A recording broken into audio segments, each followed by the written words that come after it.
Olá, boa noite. Hoje é terça-feira, dia 16 de outubro de 2012. Controle da dengue. O Centro de Controle de Zoonoses começou hoje o terceiro levantamento do índice rápido de infestação por Aedes aegypti. Os agentes vão percorrer os bairros da cidade para colher amostras de larvas do mosquito. Uma empresa tem ou não o direito de monitorar computadores, e-mails, telefones e outros aparatos usados pelos empregados? Uma advogada fala pra gente sobre este assunto. O empregador é condenado a pagar por danos morais por assédio moral. É que ele deixou uma professora parada sem ter o que fazer no local de trabalho. O câncer de mama deve atingir mais de 52 mil mulheres até o fim deste ano. E um mastologista fala pra gente sobre essa doença. Estas e outras informações a partir de agora no TV Notícias, que está no ar pela TV Universitária.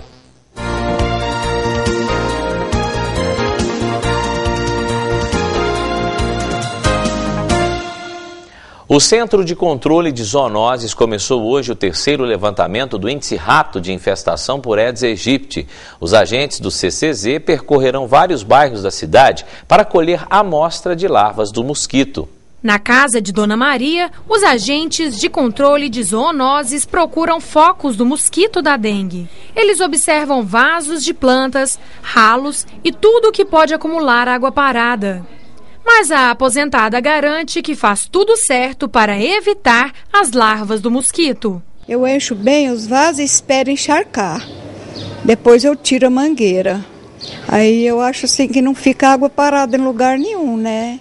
A visita dos agentes acontece durante todo o ano, mas no início do período chuvoso é preciso fazer um levantamento do índice de infestação para identificar os bairros com maior risco da doença.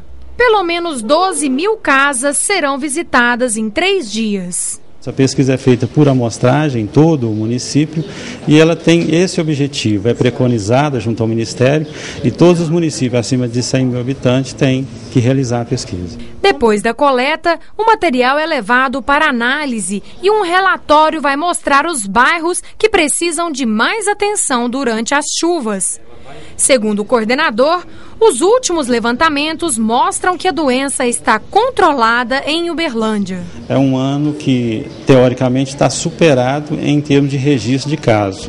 Todas essas ações que começam agora com essa pesquisa já têm um pensamento daquilo que vai ocorrer em janeiro e março. Mas um dos principais problemas encontrados pelos agentes da zoonose é quando eles não têm acesso à casa que precisa ser visitada. A gente ainda tem uma média de 2% da comunidade que tem uma rejeição, dificuldade de receber, insegurança em relação à pessoa que está visitando. E o que a gente recomenda é que telefone aqui na zoonose, peça o auxílio, a orientação para a gente identificar a pessoa, mas que permita a entrada, porque é fundamental e o servidor tem um treinamento, tem uma qualificação e tem condição de perceber melhor aquilo que acontece dentro do imóvel, identificando esses criadouros, e através disso a gente redirecionando aqui as ações e controlando a doença. Uma empresa tem ou não o direito de monitorar computadores, e-mails, telefones e outros aparatos que são usados pelos empregados. Para falar sobre este assunto, eu converso agora com a advogada Elizabeth Ribeiro, que é especialista em direito trabalhista. Doutora Elizabeth, muito obrigado pela presença, por atender nosso convite. E eu gostaria de saber o seguinte, essa pergunta eu passo para você. A empresa tem esse direito de ficar fiscalizando o empregado nos aparatos que ele usa para trabalhar, como telefone, e-mail, computador? Boa noite. Boa noite. Primeiro, é importante a gente frisar o seguinte, que todas as relações de trabalho, elas são permeadas por direitos e deveres, sempre pautados no ordenamento jurídico. Uhum. Esse é o fato. E a CLT, ela dá o direito da empresa de fiscalizar, sim. Ela tem o poder diretivo, o poder de direção do seu negócio. Só que ela não pode ultrapassar esse direito, ultrapassar os limites dessa direção. Olha, em alguns aspectos, ele não pode invadir a privacidade do funcionário. Jamais ele pode entrar no e-mail desse funcionário, ele não pode gravar ligações telefônicas. Então, ele estaria invadindo a privacidade desse funcionário. Isso ele jamais poderia fazer. Agora, para limitar esse acesso, acredito, até uma opinião, a empresa ela pode sim bloquear definitivamente o acesso à internet, por exemplo, ao SMS, o Facebook, o Orkut, né, esses sites de relacionamento que tanto deixam os funcionários meio fora de foco. Fora de foco, né? Aliás, é uma coisa que foi bom você lembrar disso, porque hoje em dia muita gente, é claro que as redes sociais e essas ferramentas que existem na internet, elas são muito úteis para quem realmente quer trabalhar. Facebook para divulgar empresas, né? Atividades das empresas, produtos, o MSN para você conversar com clientes, por exemplo, mas infelizmente tem muita gente que usa isso para passar o tempo, para bater papo, né? Então, doutora, mas é importante o empregador chamar a responsabilidade desse funcionário e orientar. Se essa ferramenta ela é útil para a empresa, se ela vai ser direcionada para desenvolvimento de alguma atividade ali na função do empregado, então busque sempre orientar para que essa ferramenta de trabalho seja realmente utilizada para aquilo que ela foi direcionada para o trabalho. Entendeu? Se um empregador se sentir ameaçado, se sentir mal com o fato de a empresa monitorá-lo, às vezes não sendo tão a fundo como entrar no e-mail ou entrar na própria rede social pessoal do empregado, mas se ele se sentir ameaçado, ele tem o direito de procurar um advogado, de talvez pedir uma indenização, entrar na justiça contra essa empresa, caso ele se sinta mal, tipo um assédio moral, por exemplo? Pode sim. O funcionário, nós temos que estabelecer uma grande diferença entre assédio moral e o dano moral. O assédio moral é aquelas práticas reiteradas de humilhação, de vexame, de colocar situações psíquicas que acabam humilhando o funcionário e rebaixando ele, né, trazendo para ele algum desconforto emocional, psíquico. Então, assim, nesse caso seria uma prática reiterada. No caso do dano moral, é apenas um caso isolado ou outro que também tem que ser indenizado. Nos dois casos tem que ser indenizado, mas o funcionário tem que procurar sempre a justiça, com provas e tudo mais, para poder conseguir essa indenização. Com toda certeza, já afirmo para você, nos dois casos, no assédio moral, no dano moral, o ônus da prova é do funcionário. Quer dizer, o funcionário tem que ter provas de que a empresa realmente está fazendo isso, né? Exatamente. E existem muitos problemas com empresas e funcionários por causa disso, doutora? Muitos casos, muitos casos. Inclusive, recentemente tivemos um julgamento também em que a empresa colocou uma câmera de monitoramento dentro do banheiro da empresa. Disso. Então, assim, causou um grande constrangimento para os funcionários. E é muito exagerado, né, doutora? No banheiro não precisa de ninguém ter uma câmera. Jamais precisaria de uma câmera no banheiro. Então, assim, a empresa ela tem que saber dosar até onde ela pode ir no seu poder diretivo. É o bom senso, né? Sempre o bom senso. Dos dois lados, tanto da empresa quanto do funcionário. Né? O funcionário, ao invés de ficar batendo papo demais, pode trabalhar um pouquinho, que faz bem. Utilizando essas ferramentas que, por um lado, são entretenimento e também são ferramentas muito úteis para o progresso da empresa. É verdade. Muito obrigado, doutora Elizabeth. Eu te agradeço pelo convite. Infelizmente, o tempo acabou, mas volte sempre para dar dicas para a gente. Com certeza. Tá? Boa noite. Obrigada. Boa noite. E nesta quarta-feira, o tempo fica parcialmente nublado, com possibilidade de chuvas em grande parte de Minas Gerais. No Triângulo Mineiro, o sol predomina entre nuvens e nas primeiras horas do dia, a sensação é de frio. Previsão de pancadas de chuva a qualquer momento e em Uberlândia, o tempo quente pela manhã. À tarde, o céu fica coberto de nuvens, com a possibilidade de chuva no período da noite.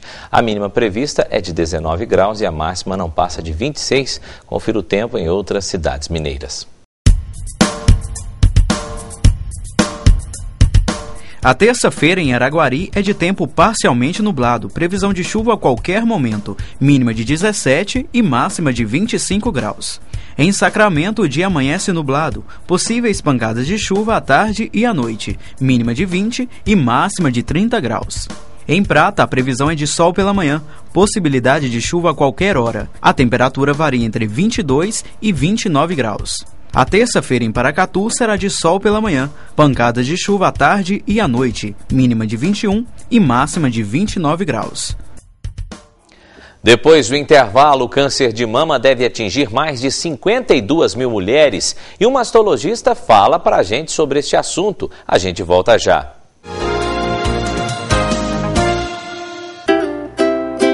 João e Luciana vão se mudar para uma casa própria. Carlinhos vai entrar na escolinha de futebol. Luísa sonha em ser médica.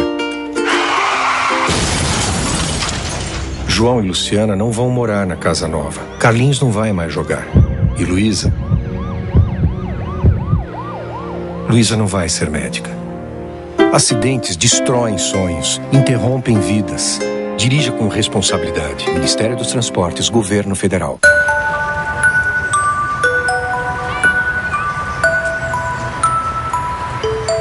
Não é apenas na certidão de nascimento que um pai faz falta.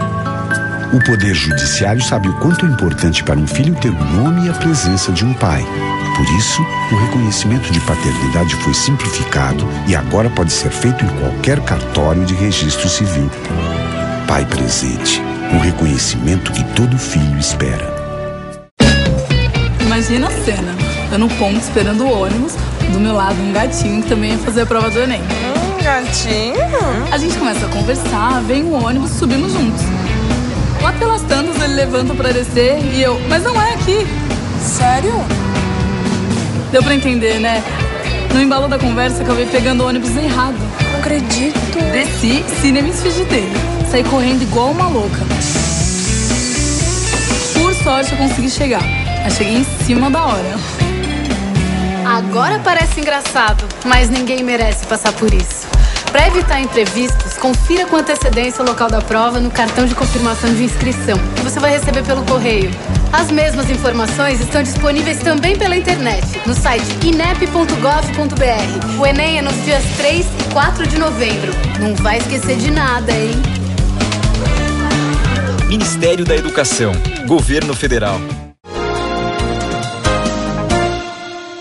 A Universidade Federal de Uberlândia recebeu durante 2 dias as comissões internas de biossegurança de todo o país para debater temas importantes das áreas animal, vegetal e também da saúde. Pesquisadores de instituições públicas e privadas se reúnem a cada 2 anos para apresentar projetos que envolvem organismos geneticamente modificados. Em Uberlândia, o 6º encontro tem como foco abordar novos rumos e desafios do setor. Segundo a coordenadora, trabalhos desenvolvidos em todo o país são avaliados durante as apresentações. Ela vai avaliar os riscos que as pesquisas podem oferecer para o ser humano e para o meio ambiente. Se ela considerar que há um risco mínimo, porque risco zero não existe em qualquer área, se ela considerar que há um risco mínimo que pode ser contornado, então ela pode liberar as pesquisas, ou então uma pesquisa em campo, ou até mesmo sugerir a comercialização. Além de discussões em palestras e mesas redondas, integrantes das comissões se reúnem para analisar e aprovar a viabilidade dos projetos antes que sejam colocados em prática. Para o presidente da Comissão Nacional, é uma forma de divulgar os trabalhos desenvolvidos no dia a dia. Muitas vezes surgem questões de uma instituição, de uma empresa, que pode ser objeto de uma discussão mais ampla e levada a todas as outras instituições participantes. Então é uma forma que nós temos de nivelar o conhecimento entre todas as instituições. Entre os projetos discutidos durante o evento, pesquisadores trazem também assuntos polêmicos, como a mudança genética do mosquito transmissor da dengue. Ainda é experimento. A instituição libera o mosquito, vai acompanhando a dispersão do mosquito e observando os efeitos na população de Aedes não geneticamente modificado para ver se reduz ou não. Os resultados até agora obtidos foram interessantes e promissores, mas a instituição ainda tem que fazer mais testes para poder afirmar que essa tecnologia é 100% segura. O câncer de mama deve atingir mais de 52 mil mulheres em todo o Brasil até o fim do ano. Os dados são do Instituto Nacional do Câncer. Para falar sobre este assunto, eu converso agora com o Dr. Paulo Henrique Souza, que é mastologista. Dr. Paulo, muito obrigado pela presença. Confesso que estou assustado com esse dado. 52 mil mulheres até o fim do ano devem ser atingidas por essa doença tão grave, tão triste, doutor Paulo. Boa noite. Boa noite. Infelizmente, os dados mostram que o câncer hoje no mundo é a principal causa de morte por doença, né? e entre as mulheres o câncer de mama é a principal câncer incidente, é a principal causa de morte. Então, isso se deve ao fato de mudanças do estilo de vida também, né? Então, as mulheres deixaram para ter os filhos mais tarde, né? Houve um aumento de peso da comunidade e aumentou também o sedentarismo, né? E também a reposição hormonal. Então, esses são os fatores de risco mais importantes que causaram esse aumento da incidência mundial. Então, já que você falou da questão dos fatores de risco, é fazer exatamente o contrário? Por exemplo, deixar o sedentarismo de lado, ter filhos mais cedo, como é que é isso? Tem essa relação? Pensando no câncer de mama, é justamente isso, né? Então, se nós tivéssemos o peso que a gente tinha aos 18 anos de idade para o resto da vida, é 60% menos de risco. Então, uma alimentação adequada, peso baixo, né? Ter filhos mais cedo e também não usar a reposição hormonal, teoricamente, preveniria esse tipo de câncer, né? Tem trabalhos mostrando, nos casos de altíssimo risco de câncer de mama, se essas mulheres fossem castradas, diminuiria 50% do risco. Então, no caso do câncer de mama, o fator hormonal é importantíssimo. Houve um aumento nos últimos 25 anos contínuo da incidência do câncer de mama, mas de 99 até 2002 houve uma diminuição de 2,2% ao ano. Isso foi porque o Instituto Nacional de Saúde dos Estados Unidos publicou os trabalhos mostrando que a reposição hormonal teria influência no aumento do risco. Então, de 99 a 2005, houve uma diminuição do uso da reposição hormonal. E com isso diminuiu a incidência do câncer de mama nos Estados Unidos. Como lidar com isso? Geralmente as mulheres hoje em dia, elas querem fazer a reposição hormonal. Mas como lidar com essa contradição? Eu melhoro uma coisa, mas prejudico, posso ter o risco de ter um câncer de mama, por exemplo. Isso. A questão é usar o menor tempo possível, mais no período de transição, né? Isso para melhorar um pouco a qualidade de vida. Mas as pessoas acham que se usar o remédio, elas vão evitar outras doenças, né? Existe realmente uma rarefação óssea, mas as pessoas vão atrás do remédio, mas não fazem musculação, né? Não fazem atividade física. Então, a qualidade de vida tem a ver com os hábitos de vida. Então, para diminuir a osteoporose, também fazer atividade física. E depois dos 40 anos, a musculação é uma das melhores atividades nesse sentido. E é incrível como a gente vê a cada dia que passa, a cada entrevista que a gente faz com médicos, né? Não adianta, gente, em qualquer área, em qualquer tipo de especialidade médica, sempre tem um colega ou vocês falando sempre que é atividade física e alimentação. É o segredo para tudo, né, doutor? Exatamente.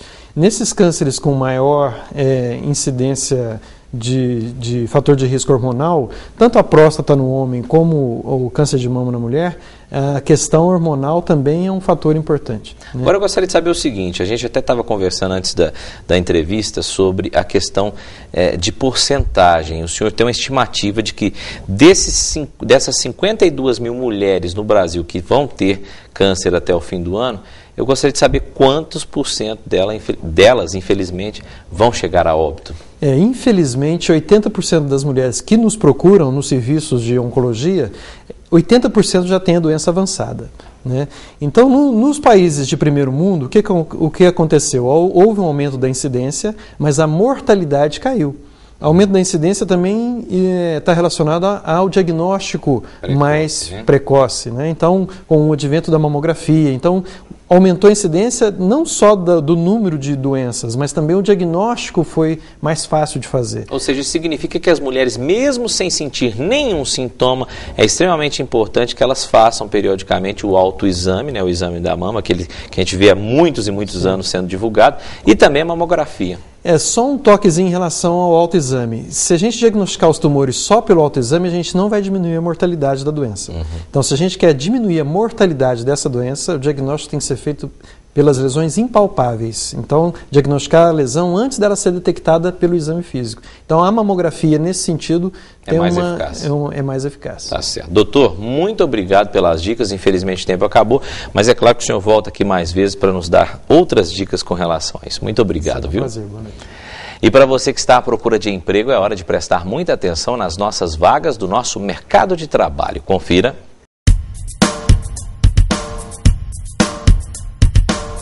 Tem vaga de emprego para auxiliar de produção. O salário é de R$ 705, mais benefícios. Não é preciso ter experiência.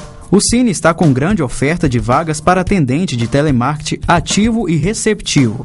São ofertadas quase 1.000 vagas e não é preciso ter experiência. Podem se candidatar jovens acima de 18 anos. O salário é de R$ 622, mais benefícios e comissão. Vaga também para assistente administrativo. Não é preciso ter experiência e o salário é de R$ 900. E para técnico em manutenção de equipamentos de informática, são 8 vagas e o salário é de R$ 950. Estas e outras oportunidades estão disponíveis no Cine de Uberlândia, que está localizado em frente à Praça Tubal Vilela, número 60, no centro. Mais informações pelo telefone 3231-4433. E depois do intervalo, o empregador é condenado a pagar por danos morais após deixar uma professora parada no local de trabalho. A gente volta já. O turismo constrói pontes. Entre você e o Brasil, o Ministério do Turismo investe em obras de infraestrutura turística que transformam a realidade de cada região, fazendo com que todo brasileiro possa descobrir seu próprio país.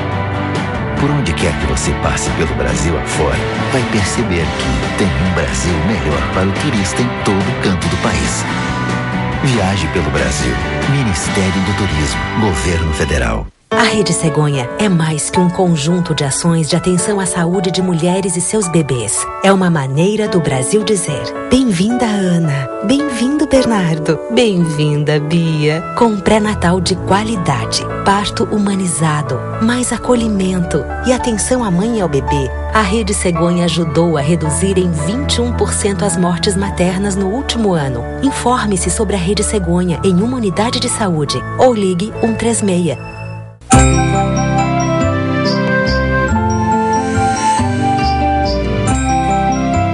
O coração da escola é o pedagógico. E a formação pedagógica, ela deve começar lá na primeira infância, dos pequenininhos, aquele que já está no berçário. A gente estimula a leitura, a gente estimula a brincadeira, a gente estimula essas atividades que são a base. Antigamente não era assim.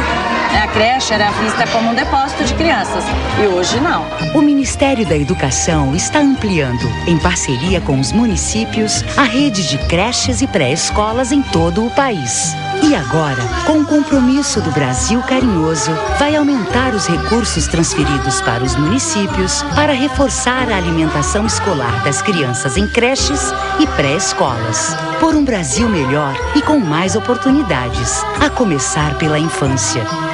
Ministério da Educação, Governo Federal.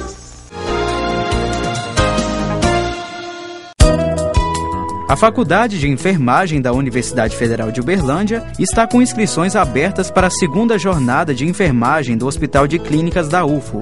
Os interessados em participar devem enviar a ficha de inscrição até o dia 31 de outubro. A taxa varia de R$ 15 a R$ 20 de acordo com o nível acadêmico. O evento acontece no dia 7 de novembro. Mais informações pelo endereço eletrônico cpephcu.blogspot.com ou pelo telefone 3218-2387. Um empregador é condenado a pagar por danos por assédio moral. É que ele deixou uma professora parada sem ter o que fazer no local de trabalho. Será que o empregador pode, por exemplo, deixar o empregado na geladeira? Ou seja, exigir que ele fique dias a fio no mesmo local da empresa, sob a vista dos demais colegas, sem fazer absolutamente nada em pleno horário de trabalho? Eu acho que é extremamente frustrante para a pessoa, né? Afinal de contas, você estuda, você quer ser reconhecido. Se ela contratou um empregado para trabalhar, por que tem que colocar ele de molho, né?